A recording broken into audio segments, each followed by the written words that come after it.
নমস্কার, সবাইকে স্বাগত আমার স্বপ্নাখোঁজ এডুকেশন চ্যানেলে। আমি সুজিত কুমার মাইতি, ইতিহাসের শিক্ষক।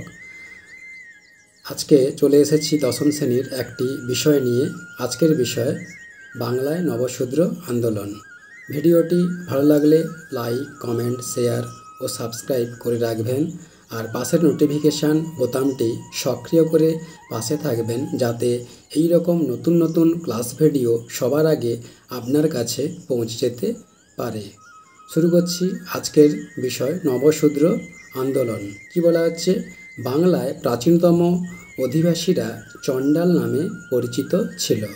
1911 খ্রিস্টাব্দে জনগণনায় তারা নমশূদ্র নামে পরিচিত লাভ করে। এরা মোট জনসংখ্যার 75% ছিল। পেশায় এরা কৃষিজীবী ছিল। এবার বলা হচ্ছে বাসস্থান। এদের আদি বাসস্থান ছিল যশোহর, খুলনা, বরিশাল, ঢাকা, ময়মনসিংহ এবং ফরিদপুর, এই 6টি জেলায়। এবার বলা হচ্ছে আন্দোলনের কারণ। নবশূদ্র আন্দোলনের বেশ কয়েকটি কারণ ছিল। সেগুলি হলো: 1. শিক্ষায় বাধা। এরা জাতিতে চণ্ডাল ও নিম্ন শ্রেণীর হওয়ায় সমাজের উচ্চবর্ণের হিন্দুরা এদেরকে শিক্ষা প্রতিষ্ঠান থেকে দূরে রেখেছিল, তাই এরা শিক্ষা থেকে বঞ্চিত ছিল। এরপর সম্পত্তি থেকে বঞ্চিত। এরা নিম্ন শ্রেণীর অন্তজ জাতিভুক্ত হওয়ায় এরা ব্যক্তিগত সম্পত্তি রাখতে পারত না। এরা কৃষিজীবী মানুষ হলেও এরা নিজেদের জন্য কোনো সম্পত্তি রাখতে পারত না। সমাজের উচ্চ শ্রেণীর হিন্দুরা এই সম্পত্তি থেকে এদের বঞ্চিত রাখত। এরপর হচ্ছে মন্দিরে প্রবেশে বাধা।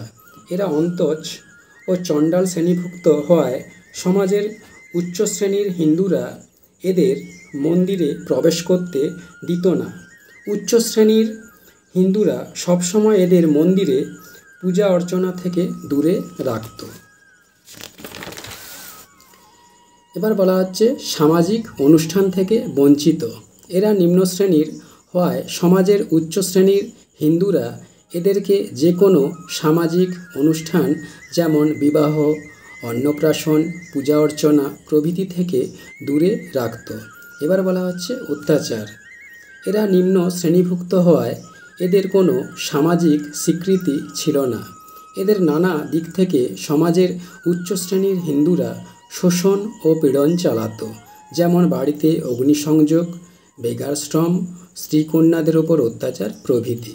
এবার বলা হচ্ছে নবশূদ্র আন্দোলনে হরিচাঁদ ঠাকুরের ভূমিকা। এই প্রেক্ষাপটে পূর্ববঙ্গের ফরিদপুর জেলায় হরিচাঁদ ঠাকুর নিপীড়িত সম্প্রদায়কে তিনি নতুন জীবন দর্শনে উদ্বুদ্ধ করে তাদের মধ্যে আত্মশক্তি ও আত্মমর্যাদাবোধের বিকাশ ঘটান। এই জন্য তিনি মতুয়া নামে একটি সংগঠন গড়ে তোলেন। এরপর গুরুচাঁদ ঠাকুরের ভূমিকা।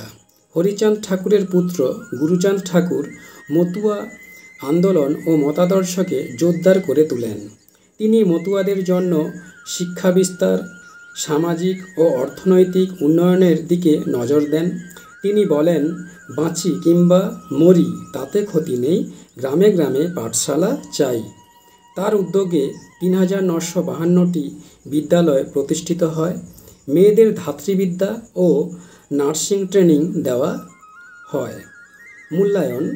পরবর্তীকালে প্রমথরঞ্জন ঠাকুরের নেতৃত্বে নবশূদ্র আন্দোলন শক্তিশালী হয়ে ওঠে। বন্ধুরা, আজকে এই পর্যন্ত। আজকের ক্লাস শেষ হলো। পরবর্তী ক্লাসে আবার দেখা হবে। ধন্যবাদ। সবাই ভালো থাকবেন। চ্যানেলটি সাবস্ক্রাইব করে রাখবেন।